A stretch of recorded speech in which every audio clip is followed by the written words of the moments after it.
गणपती बाप्पा मोरया. नमस्कार मित्रांनो, स्वागत आहे तुमचं सायन्स वाला दादा ह्या आपल्या युट्यूब चॅनलवरती.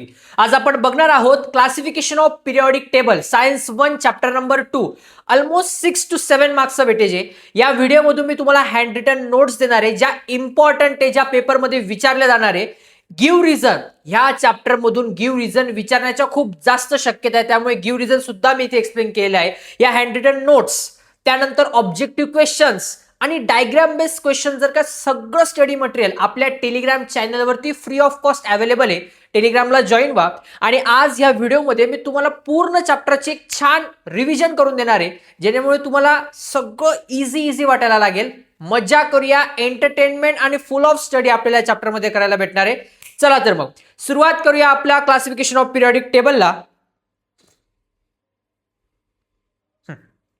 पहिले हा ज्या एलिमेंट्स आहेत ना पोरांनो, ह्या चॅप्टरमध्ये बऱ्याच एलिमेंट्सचा आपल्याला अभ्यास करायचे आहे. तो टोटल एलिमेंट जे आत्ता आहेत ना, ते टोटल 1 एलिमेंट जे आत्ता या ठिकाणी नोन आहेत. किती आहे? 118 एलिमेंट्स आतापर्यंत माहिती आहे आणि सापडलेले आहेत. फिल इन द ब्लँक्स मध्ये विचारलं जाऊ शकतं. माझ्या मागे रिपीट करा, जवळ पुस्तक ठेवा, जेणेकरून छान आयडिया येईल. किती टोटल एलिमेंट्स आहे? 118 एलिमेंट्स आहे. किती एलिमेंट्स आहे रे पोरांनो? 118 एलिमेंट आहे. आता हे जे एलिमेंट आहे हे क्लासिफाय केले गेलेत. मग एलिमेंटला क्लासिफाय कसं केलं? Mental, non mental, metalloid. Metal, non metal आणि मेटलॉइड. कसं क्लासिफाय केलं? मेटल, नॉन मेटल आणि मेटलॉइड. सिंपल. टोटल किती एलिमेंट्स आहे? 118 एलिमेंट्स आहे. क्लासिफाय कसं केलं? Metal, non metal, metalloids. Important आहे, बेसिक गोष्ट आहे. चला, यानंतर आपल्याला बघायचे आहेत डोबेरानचे ट्रेड्स. आता ह्या एलिमेंट्सला क्लासिफिकेशन करताना ना बरेच सायंटिस्ट आलेले. काहींनी ॲटॉमिक मासचा वापर केलाय, काहींनी ॲटॉमिक नंबरचा वापर केलाय. सिंपल लक्षात ठेवायचं, ज्याने ज्याने ॲटॉमिक मासचा वापर केला त्याने खाल्ली माती. ॲटॉमिक मासचा वापर केला त्याने काय खाल्ली आहे? माती. आणि ज्याने ॲटॉमिक नंबरचा वापर केलाय, महेंद्र बाहुबली, जो आपला हेनरी मोसले, ज्याने ॲटॉमिक नंबरचा वापर केला, तो झाला सक्सेसफुल. मग असं का झालं हे आपल्याला पूर्ण चॅप्टरमध्ये शिकायचंय. क्लासिफिकेशन एलिमेंटचं कसं होत गेलं. पहिले कोण तुमचा? डोबेरानचे ट्रायड. काय रे पूर्ण? डोबेरानचे ट्रायड. याच्यामध्ये properties of the element are related to their atomic mass. एलिमेंटच्या ज्या प्रॉपर्टी ह्या कोणाच्या रिलेटेड? तो म्हणतोय त्याच्या ॲटॉमिक मासच्या रिलेटेड आहे. कोणाच्या रिलेटेड? ॲटॉमिक मासच्या रिलेटेड आहे. अजून याने काय केलं पोरांनो, जे काही अनेक एलिमेंट आहे ना त्यांचे ग्रुप्स तयार केले. एलिमेंटचे काय केले? Group of 3 element. 3-3चे ग्रुप केले. डोबेरानचे ट्रायड, डब्बा मेथड. कुठली मेथड? डब्बा. 3-3चे काय एलिमेंटचे ग्रुप केले त्यांनी, आणि याला आपण म्हणतो ट्रायड. त्रिके. काय म्हणतो आपण त्याला? त्रिके. ही अरेंज, याने एलिमेंट अरेंज केले इन्क्रीजिंग ऑर्डरने. कुठल्या ऑर्डरने रे? इन्क्रीजिंग ऑर्डरने ऑफ देअर ॲटॉमिक मास.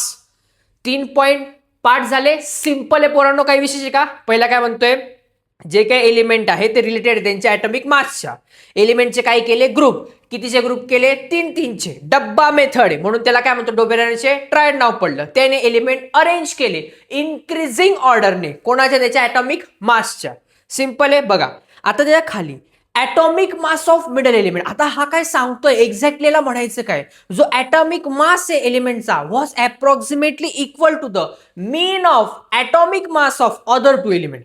3-3चे डब्बे ना, डब्बा 1, डब्बा 2, डब्बा 3. मग हा काय म्हणतोय, हे जे 2 आजूबाजूचे जे एलिमेंट आहे यांचा जर मीन काढला तर तो मधला एवढा होतो. प्रत्येक वेळेस असं पॉसिबल आहे का पोरांनो? चला, एकदा झालं तुक्का लागला, दुसऱ्यांदा झालं तुक्का लागला, तिसऱ्यांदा पॉसिबिलिटीज कमी आहेत ना रे. प्रत्येक वेळेस असं होईलच का? नाही. म्हणून इथे तो काय झाला रे? फेल झाला. आता हे होतं कसं काय? याच्यासाठी तुम्हाला हे डेफिनेशन्स वगैरे पाठ करायची, थोडी थेअरी 2 मार्क्ससाठी विचारला जाऊ शकतो, डोबेरानचे ट्रायड वगैरे. आता याचं जे एक्झाम्पल आहे इम्पॉर्टंट आहे, विचारलं जातं एक्झाम्पल. बघा एक्झाम्पल मध्ये त्यांनी काय, आपण फर्स्ट एक्झाम्पल बघू. Lithium, sodium, potassium. काय घेतलंय रे? Lithium, sodium, potassium. आता जो लिथियम आहे त्याचा ॲटॉमिक मास आहे पोरांनो 6.9. थोडी पोटॅशियम आहे त्याचा जो ॲटॉमिक मास आहे हा आहे तुमचा जवळपास 39.1. किती आहे? 39.1. आता लिथियम आणि पोटॅशियम यांचा जर का ॲटॉमिक मासचा मीन काढला तर तो येतो 23.0. म्हणजे आजूबाजूच्या 2 एलिमेंटचा जर का मीन काढला तो कोणा एवढा येतो? मधला एवढा येतो. असं कोण म्हणतंय? डोबेरानर म्हणतोय. कोण म्हणतंय पोरांनो? डोबेरानर. एक एक्झाम्पल विचारलं जाऊ शकतं, किंवा तुम्हाला normally fill in the blanks मध्ये किंवा मॅच द पेअर मध्ये सुद्धा विचारलं जाऊ शकतं. डोबेरानरचे काय आहे? ट्रेड्स आहे. डोबेरानरचे काय आहे? ट्रेड आहे. लक्षात ठेवा. चला, न्यूलँडचे ऑक्टेव्ह्स. न्यूलँड सगळ्यात खतरनाक. हे म्हणजे संगीत सारेगम पधनिसा सा नि द प म ग रे सा. का असं म्हणतोय मी बघा, आता लक्षात द्या. न्यूलँडने अरेंज केले एलिमेंट. प्रत्येक जण एलिमेंट काय करायला आलाय, अरेंज करायला आलाय नाही तर न्यूलँडने एलिमेंट अरेंज केले. Non at that time. त्याला जे माहिती होते कुठल्या क्रमाने, चढत्या क्रमाने. कुठल्या क्रमाने रे, चढत्या, इन्क्रीजिंग ऑर्डर. न्यूलँडनी एलिमेंट अरेंज केले कुठल्या, इन्क्रीजिंग ऑर्डरने अरेंज केले. याने स्टार्ट केलं, मग कुठल्या ना कुठला एक एलिमेंट घेतला असेल, त्याच्यापासून त्यांनी स्टार्ट केला असेल. मग कुठल्या एलिमेंट पासून स्टार्ट केला दिसतो तुम्हाला, लाइटेस्ट एलिमेंट हायड्रोजन. स्टार्ट केला लाइटेस्ट एलिमेंट हायड्रोजननी आणि एंड केला त्याने थोरियमनी. याने फाउंड केलं, याला असं माहित पडलं, सापडलं की प्रत्येकी 8वा element, every 8 element have similar properties of first. म्हणजे पहिला आणि 8वा एलिमेंट यांच्या ज्या केमिकल प्रॉपर्टीज ह्या सेम असणार आहे. असं कोण म्हणतोय रे बाबा, रे तुमचा न्यूलँड म्हणतोय. न्यूलँडचे ऑक्टोवेव्हज आहेत. न्यूलँडचे काय आहेत, ऑक्टोवेव्हज आहे. बघा एक्झाम्पल काय दिले, sodium is the 8th element. Sodium हा 8वा एलिमेंट आहे. फ्रॉम द लिथियम, लिथियम पासून. आणि या दोघांच्या प्रॉपर्टीज काय सेम आहे, सोडियम आणि लिथियमच्या. असं कोण म्हणतोय, न्यूलँड. आता हे कसं म्हणतोय तो बघा. सारे गम पधणीचा तुम्हाला जे बोललो होतो ना, आता बघा सा म्हणजे पहिल्यावरती कोण तुमचा लिथियम, आणि 8व्यावरती जर का तुम्ही बघितलं असेल तर कोण तुमचा सोडियम. Na म्हणजे काय तुमचा सोडियम. हा काय म्हणतोय, लिथियम आणि सोडियमच्या सेम प्रॉपर्टीज आहे. पण प्रत्येकासोबत असं पॉसिबल होऊ शकतं का की पहिला आणि 8वा एलिमेंट सारखा असेल, नाही. इथे तो काय झाला, गणला. कारण याने वापर कसला गेला, ॲटॉमिक मासचा. याच्या पण जे 2-3 पॉईंट सांगितले आणि थोडंफार तुम्हाला जी थेरी माहिती असावी, 2 मार्क्सला विचारल्या जाण्याची शक्यता आहे. आता आहे तुमचा मेंडेलिव्ह पिरियॉडिक टेबल. हा मेंडेव्हिल ना पोरांनो, हा पूर्णपणे फेल नाही झाला. हा हुशार होता पण बिचारा फसला. कुठे फसला, मेंडेलिव्हचा जो काही पिरियॉडिक लॉ आहे हा विचारला जाऊ शकतो. बघा मेंडेलिव्ह आणि मोसलेंचे जे पिरियॉडिक लॉ आहे ना, हे जवळपास सेम आहे. पोरं खूप कन्फ्यूज होतात. पुस्तकात जर तुम्ही नीट बघितला, मेंडेलिव्हचा पिरियॉडिक लॉ काय म्हणतोय, properties of the element are the periodic function of their atomic mass. ज्याने ज्याने ॲटॉमिक मासचा वापर केला त्याने काय खाल्ली रे पोरांनो, माती खाल्ली. म्हणजे तो काय झालाय, फेल झालेला आहे. आता हे झालं कसं, पिरियॉडिक लॉ तुमचा पाठ झाला. पिरियॉडिक लॉ तुम्हाला डेफिनेशन मध्ये विचारणार आहे. आता one of the most important topic, 100% विचारला जाणारा टॉपिक, मेंडेलिव्हचे तुमचे पिरियॉडिक लॉ, त्याचे मेरिट्स आणि डिमेरिट्स. मेरिट्स आणि डिमेरिट्स, कुठल्या चांगल्या गोष्टी केल्यात आणि कुठे त्याने माती खाल्लेली, मेरिट्स मध्ये. इम्पॉर्टंट आहे.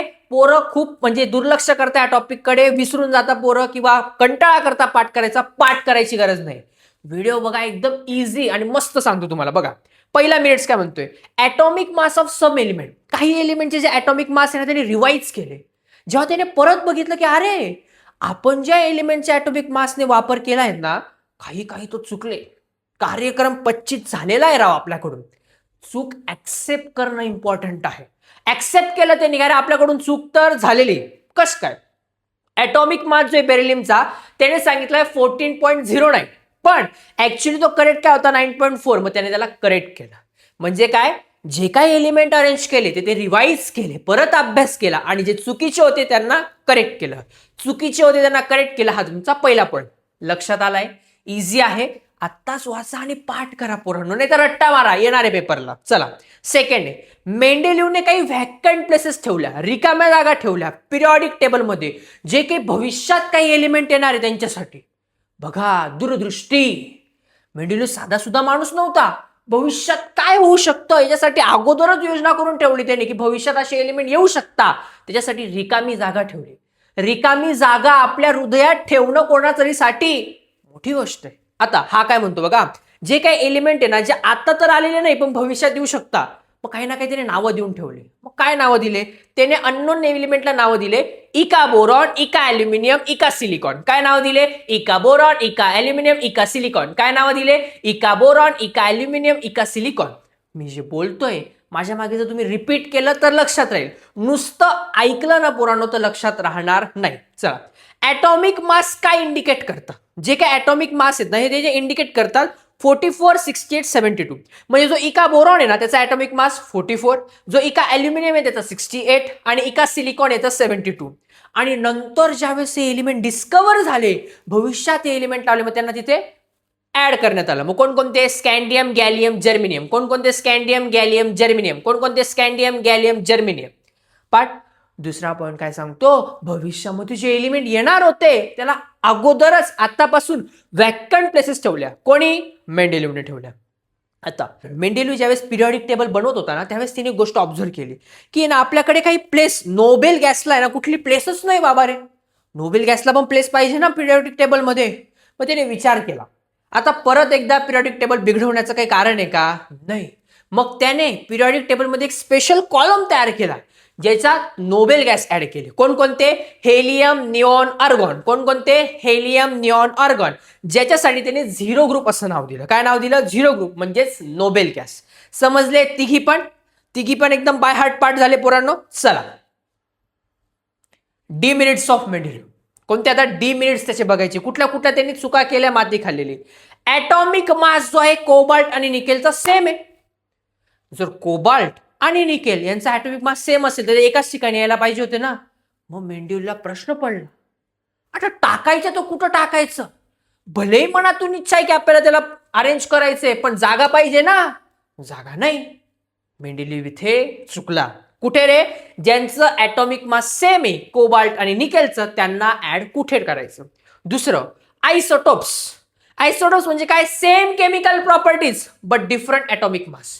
काही काहींची केमिकल प्रॉपर्टीज सेम होत्या पण ॲटॉमिक मास डिफरंट होतो. कोण? Carbon double dating. Carbon dating मध्ये चॅप्टर नंबर 1 सायन्स 2 मध्ये शिकलोय आपण. डेटिंग रे डेटिंग, डबल डेटिंग. मग ह्या डबल डेटिंग करताना कार्बन जो आहे त्याचे 2 ॲटॉमिक नंबर निघाले, 2 ॲटॉमिक मास नंबर निघाले. Carbon 12, carbon 14. मग आता परत मेंडेलिव्ह कन्फ्यूज झाला, याला ऍड करायचं तर कुठे ऍड करायचं? मग आता याच्यात तो कन्फ्युजन झाला. हा कुठे आला तुमचा? डिमेरिट्स मध्ये. परत एकदा तिसरा काय म्हणतो? Wien element arrange in increasing order. जेव्हा मेंडेलिव्हने ठरवलं की एलिमेंट आपल्याला इन्क्रीजिंग ऑर्डरने लावायचे, मग त्याचा प्रॉपर एक क्रम असावा ना, जसं की 1, 2, 3, 4, कितीचा गॅप आहे? 1. पण मेंडेलिव्ह इथे चुकला, त्याला ते जमलं नाही. कारण atomic mass of some element are doesn't appear uniform. काही काही एलिमेंट जे आहे युनिफॉर्मली अरेंज नाही झालेले, त्यांच्यात कुठे ना कुठे मोठा गॅप राहिलाय. इथे पण त्यांनी काय खाल्ली? माती. Position of hydrogen. हायड्रोजन गॅसला कुठे प्लेस करावं हे त्याला समजलं नाही. हे काय झाले? तुमच्या मेंडेलिव्हचे डिमेरिट्स झाले. यानंतर आता आपल्याला बघायचं आहे modern periodic table. One of the most important topic. या टॉपिक रिलेटेड काही ना काही 100% विचारलं जाणार आहे. एक तरी काय जागा नेऊ शकतो किंवा डायरेक्ट 3-4 मार्कचा क्वेश्चन येऊ शकतो रे बाबा. त्यामुळे इम्पॉर्टंट मी दरवर्षी सांगतो की हा इम्पॉर्टंट टॉपिक आहे. बघा, पिरियॉडिक लॉ पहिले पाठ करा. Properties of the element are the periodic function of their atomic number. मी बोललो होतो ना, मोस्लेने काढलाय modern periodic table.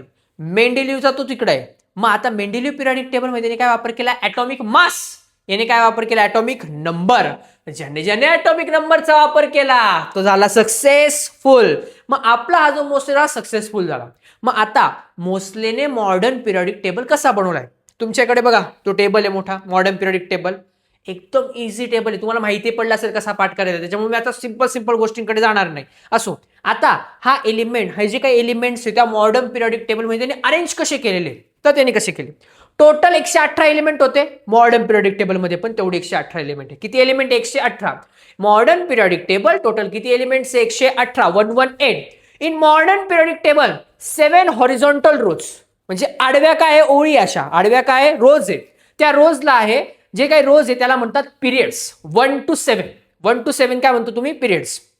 18 vertical columns. तुम्ही मोजा 1 2 3 4 अशी किती टोटल 18 व्हर्टिकल कॉलम्स आहेत. त्याला तुम्ही म्हणतात पोरांनो कॉलम्स. ग्रुप्स ज्याला आपण म्हणतो, काय म्हणतो? ग्रुप्स. त्यानंतर मॉडर्न पिरियॉडिक टेबल मध्ये ब्लॉक आहे एसपीडीएफ. कोणता कोणता ब्लॉक आहे? एसपीडीएफ. कोणता कोणता ब्लॉक आहे? एसपीडीएफ. त्यानंतर मॉडर्न पिरियॉडिक टेबलच्या बॉटम साइडला 2 सिरीज आहे, लॅन्थनाइड, ॲक्टॅनाइड. लॅन्थनाइड, ॲक्टॅनाइड 2 काय सिरीज आहे. मॉडर्न पिरियॉडिक टेबल मध्ये तो थोडं राईट साइडला तुम्ही बघितलं एक झिगझॅग लाईन आहे. या झिगझॅग लाईनच्या आजूबाजूला सगळे मेटलॉइड्स आहेत.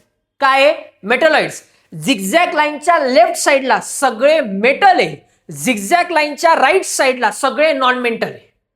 समजलं? इझी आहे ना? हा.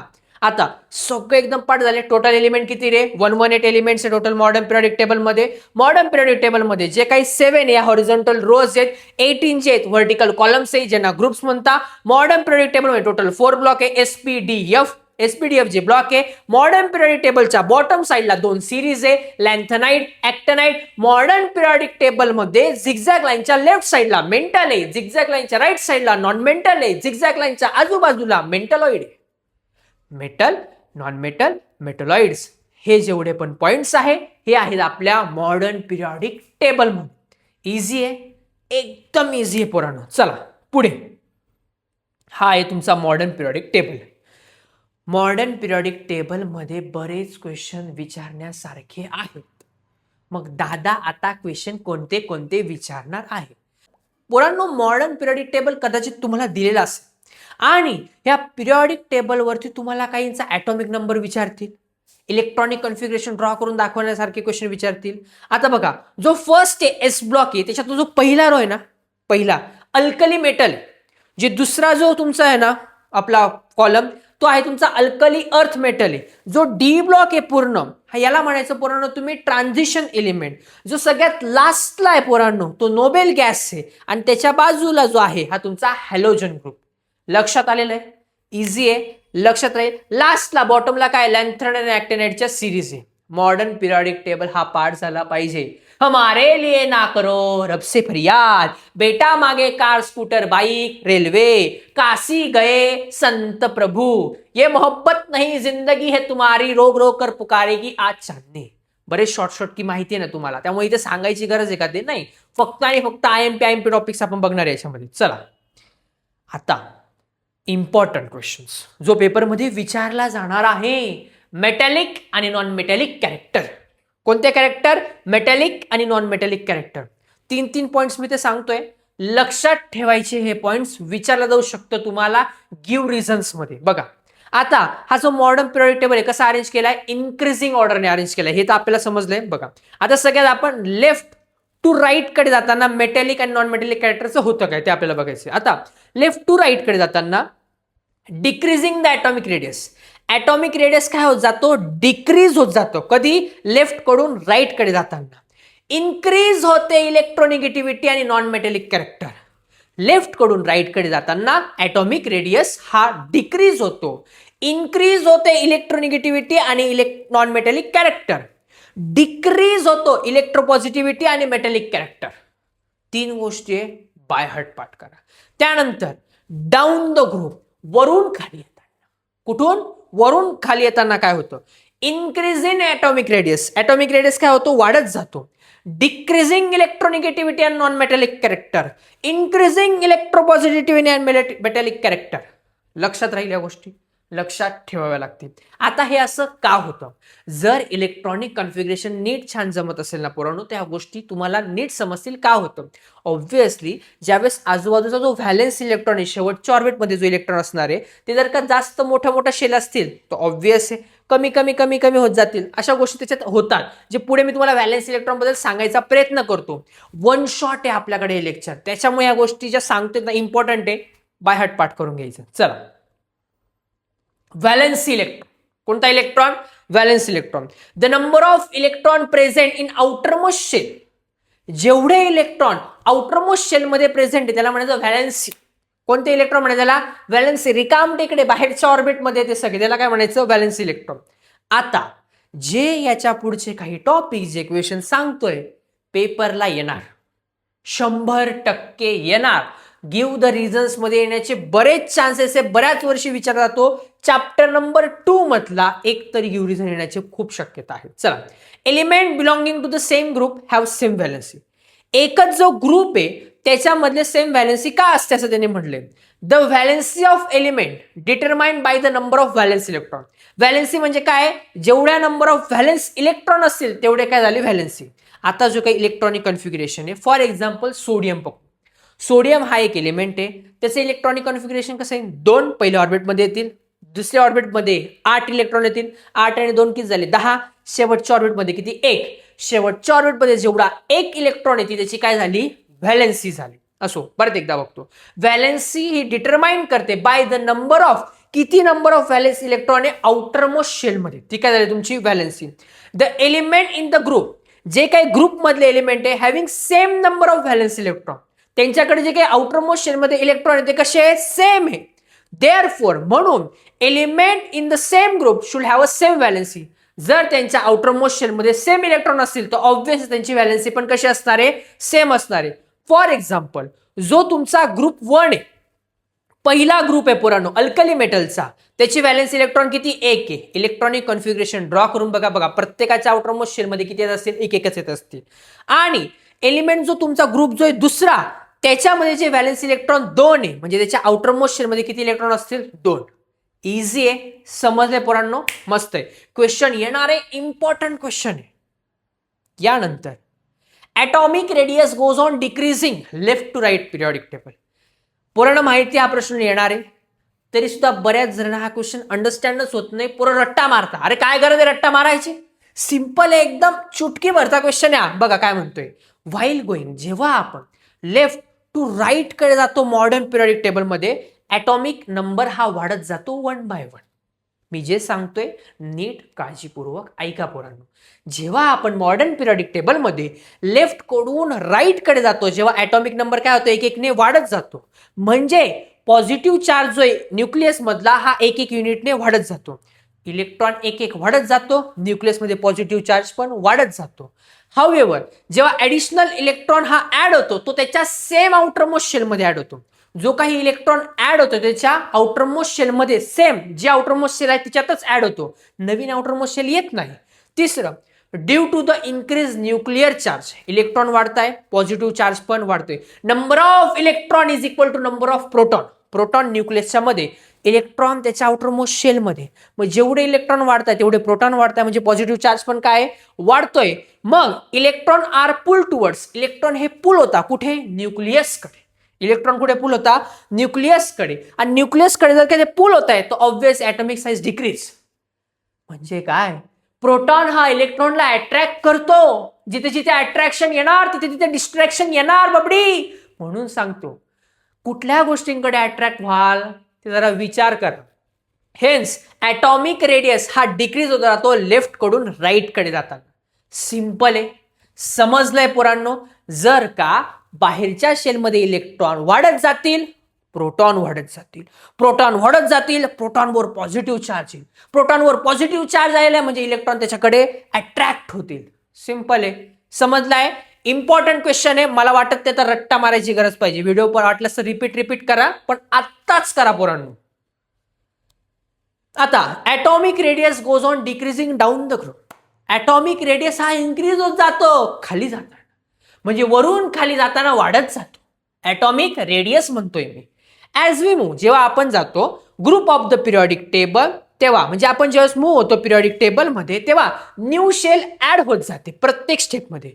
बरोबर आहे, एक एक शेल वाढत जाते. तिकडे काय पोरांनो, एक सेम शेल होती, इलेक्ट्रॉन वाढत होते. इथे काय, शेल वाढत जातं. ॲज नंबर ऑफ शेल ज्यावेळेस वाढत जाता म्हणजे ॲटम पण काय होतो, इन्क्रीज होत जातो. ग्रॅज्युअली, हळुवारपणे साईज ऑफ ॲटम पण वाढत जाते. बघा, जसे जसे इलेक्ट्रॉन ऍड होत आहे तसे जसं काय त्याचा शेल वाढत जातो. जर शेल वाढत जातो तर ऑब्व्हियसली ॲटमची साईज पण काय होते, वाढत जाते. So size of atom increase, size जी ॲटमची जर इन्क्रीज झाली त्याच्यामुळे ॲटॉमिक रेडियस पण काय होणार, इन्क्रीज होणार. Hence atomic radius is increasing down the group. ज्यावेळेस आपण वरून खाली जातो त्यावेळेस एक एक शेल ही वाढत जाते. एक एक शेल वाढत जाते म्हणजे काय, ॲटम पण वाढत जातो. ॲटम पण मोठा मोठा होत जातो, म्हणजे त्या न्यूक्लियस पासून तर त्याच्या शेवटच्या शेलपर्यंत डिस्टन्स पण वाढत जातं. म्हणजेच काय, डाऊन कडे जाताना ॲटॉमिक रेडियस वाढत जातो. रेडियस माहिती तुम्हाला आता, सेंटर पासून आउटरमोस्ट शेल रेडियस. हा चला, यानंतर metallic character goes on decreasing left to right. माझ्या मते हे सांगितलेलं आपण पहिले, मी तुम्हाला सांगितलंय, मुद्दा मी ते ऍड केले की मोस्ट इम्पॉर्टंट क्वेश्चन आहे. आलाच आणि माझ्या पोरांना तरीही नाही समजले काय लिहायचंय बाबा रे. राम राम जपना, सबका पेपर अपना, असं आता म्हणायची गरज नाही, नोट्स आहे ना बस. आता इम्पॉर्टंट काही एमसीक्यू आहे, ह्या चॅप्टरमधून विचारण्याच्या शक्यता आहेत पोरांनो खूप जास्त. बघा, ॲटम जो सगळ्यात स्मॉलेस्ट कुठला ॲटम आहे, हेलियम. कुठला स्मॉलेस्ट ॲटम आहे रे, हेलियम. कुठला स्मॉलेस्ट ॲटम आहे रे, हेलियम. ॲटम ज्याचा जो ॲटॉमिक मास आहे हा स्मॉलेस्ट आहे, हायड्रोजन. स्मॉलेस्ट त्याचा ॲटॉमिक मास आहे तो कोण आहे, हायड्रोजन. मोस्ट इलेक्ट्रोनिगेटिव्ह ॲटम आहे तो आहे फ्लोरीन. मोस्ट इलेक्ट्रोनिगेटिव्ह कोण आहे, fluorine. Noble gas with smallest atomic radius, तो आहे helium.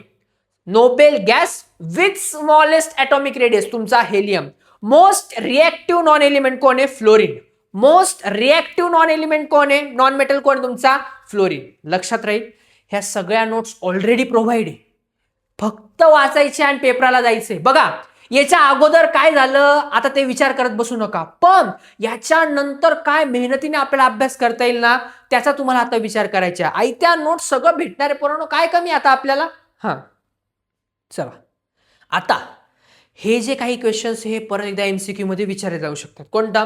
Period with electron in shell KLM तुमचा कोणता आहे? थर्ड पिरियड आहे. ग्रुप विथ व्हॅलेन्सी 0 कोण आहे? ग्रुप 18 नोबेल गॅस आहे. Family of non metal having valency 1 halogen. Family of metal having valency 1 alkali metal. Family of metal having valency 2 alkaline earth metal. The metal oil in second and third period boron आणि silicon. Non metal in third period phosphorus, sulphur आणि chlorine. 2 element having 4 valency carbon आणि silicon. झालाय chapter संपला. समजला पोरांनो? एकदम easy का नाही? जास्त वेळ लागणार आहे का? नाही. 1 किंवा 2 वेळा व्हिडिओ बघायचा, त्यानंतर ज्या काही नोट्स आहे त्या फक्त रीड करायच्या. मी तुम्हाला सांगतो तर फार आहे ना, जसं नुसतं लिहत बसू नका, नोट्स काढत नका बसू. ज्या प्रोव्हाइड केलेल्या नोट्स आहे ना त्याचाच अभ्यास करा बाबा रे. 100%. नोट्स कोणासाठी? ज्यांना पास व्हायचे, चांगले मार्क्स मिळवायचे. याच्या अगोदर काहीच केलं नाही दादा, आता होणार. अरे दादा is here then why to fear. सगळं होणार आहे पोरांनो तुमच्यासाठी. टेलिग्राम चॅनलला जॉईन व्हा, शेअर करा. नोट जेवढ्या जास्त शेअर करता येईल तेवढ्या जास्त शेअर करा. सगळ्यांना मस्त चान्स भेटू द्या चांगले चांगले मार्क्स मिळवायचा. त्याला असा चांगला अभ्यास करत राहा. पुढचा जो व्हिडिओ आहे लवकरच टाकायचा प्रयत्न करतो जेणेकरून तुमचा चांगला अभ्यास होईल. थँक्यू.